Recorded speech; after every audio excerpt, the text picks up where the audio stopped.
Blender tutorial আপনাদেরকে স্বাগতম। আজকে আমরা কোনো অবজেক্টকে কিভাবে ট্রান্সপারেন্ট করতে হয় তাই শিখব। আপনারা যদি একটু ভালো করে এই ইমেজটার দিকে দেখেন তাহলে দেখবেন এই ইমেজটির কিউবটি ট্রান্সপারেন্ট। আমরা মূলত এই ইমেজটি কিভাবে বানানো হয়েছে বা ঠিক এই কাজটি কিভাবে করা হয়েছে তাই দেখব। চলুন তাহলে শুরু করি।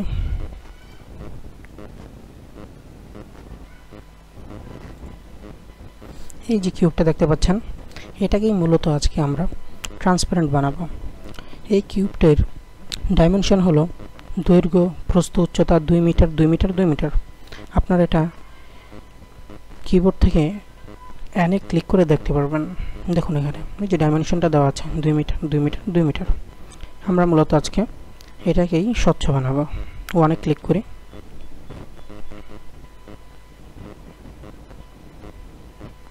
দেখুন আপনার এটা খুবই সহজ। এর জন্য প্রথমে আপনাদেরকে এখান থেকে ম্যাটেরিয়ালসে যেতে হবে। তো আমি এটা ডাবল ক্লিক করে ম্যাটেরিয়ালসটা একটা রিনেম করে দেই। আমি এটার নাম দেবো ট্রান্সপারেন্ট।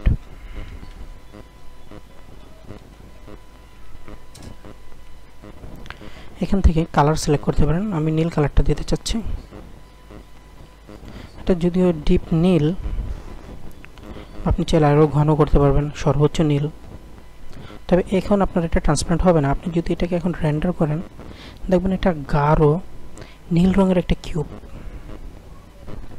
সরি, এখন কালো দেখাচ্ছে। এর কারণটা হলো এখানে লাইটিংয়ের অভাবটা, তাই কিছুটা কালো দেখাচ্ছে। কিন্তু আমরা যদি এখানে লাইটিংটা দেই তাহলে আমরা এটা সলিড কালারটা দেখতে পারবো। এর জন্য আপনাকে ওয়ার্ল্ডে যেতে হবে।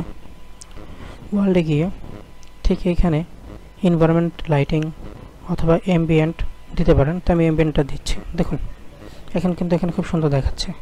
এবং এই যে পিছের যে ব্যাকগ্রাউন্ডটা আপনারা দেখতে পাচ্ছেন একদম কালো, এটা মূলত এই ব্যাকগ্রাউন্ডটা। আপনারা চাইলে এখান থেকে এটাকে চেঞ্জ করে নিতে পারবেন। আমি এটাকে চেঞ্জ করে দেব। আমি এটাকে সবুজ রং দেব।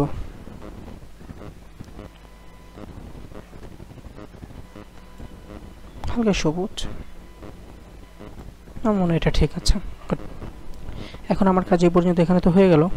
আমি এনে ক্লিক করে এই ট্যাবটাকে চাপিয়ে দিতে চাই। আবার আমরা আমাদের ইসে চলে যাব ম্যাটেরিয়ালসে। এখন মূলত ট্রান্সপারেন্টের কাজ। তো এখান থেকে আপনাকে ফার্স্টে ট্রান্সপারেন্সিতে ক্লিক করতে হবে বা চেক মার্ক অ্যাক্টিভেট করতে হবে। তো এখান থেকে আপনার এখানে পার্সোনাল এইখানেই মূলত আপনার ট্রান্সপারেন্টটা করা হয়। আপনি প্রথমে 1 দেন এবং এখানে একটু অ্যাসাইন করেন। দেখুন হালকা একটু এখানে ট্রান্সপারেন্ট হয়েছে। এখানেও সামান্য একটু ওই পার্থক্য আসবে, বেশি না। আপনারা এই কিউবটার দিকে নজর রাখবেন। তারপর আমরা মূলত সেটাকে অ্যাসাইন করব যদি আমাদের পারফেক্ট মতো ট্রান্সপারেন্টটা হয়ে যায়। এবার আমরা 2 দেব। কিছুটা কিন্তু হয়েছে। আপনারা চাইলে আরও দিতে পারেন 3।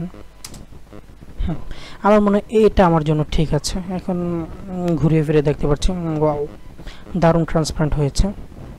বা আপনাদের যদি কারো মনে হয় যে না নীল কালারটা চলবে না, এটা কমিয়ে দেবেন, তাহলে আপনার কালারটাও চেঞ্জ করে নিতে পারবেন। যে কোনো কালারের সমন্বয়ে আপনারা ট্রান্সপারেন্টটা দিতে পারবেন, যেটা আপনাদের ইচ্ছা হয়। তো আমি নীল কালারটি ব্যবহার করব শেষ পর্যন্ত। গুড, এটাই থাকবে। আচ্ছা, আমি আর একটা যদি বাড়াই দিই কী হবে, তাহলে কিন্তু ট্রান্সপারেন্টের পরিমাণটা আরও বাড়বে। আপনি এখানে খেয়াল রাখবেন। এন্টার।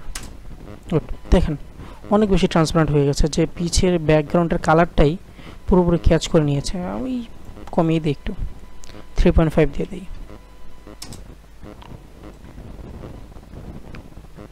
আমার মনে হয় এবার মোটামুটি ঠিক আছে। এখানটাকে আমি সলিড করি।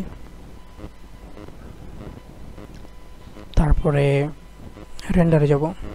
রেন্ডার, এখান থেকে মূলত আপনাকে রেন্ডারিং করতে হবে। ওইটা থেকেও রেন্ডারিং করা যায়, বাট ওটা আমরা মূলত কাজের ক্ষেত্রে একটু টেস্ট হিসেবে করি যে হ্যাঁ সব কিছু ঠিকঠাক আছে কিনা।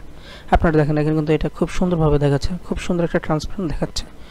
আমার মনে হয় যদি আমরা আর একটু ট্রান্সপারেন্সিটা কমিয়ে দিই তাহলে হয়তো আবার ভালো হতে পারে। এখান থেকে বের হওয়ার জন্য আপনারা এসকেপ বাটনে ক্লিক করবেন কিবোর্ড থেকে।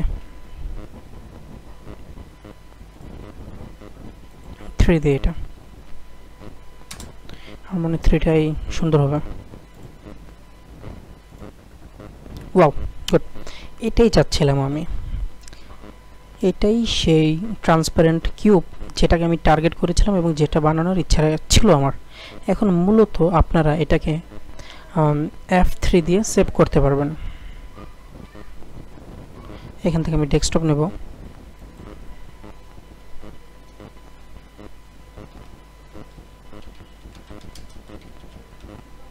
ঠিক আছে, আমি সেভ দিয়ে দিই। বাহ, দেখুন আপনারা,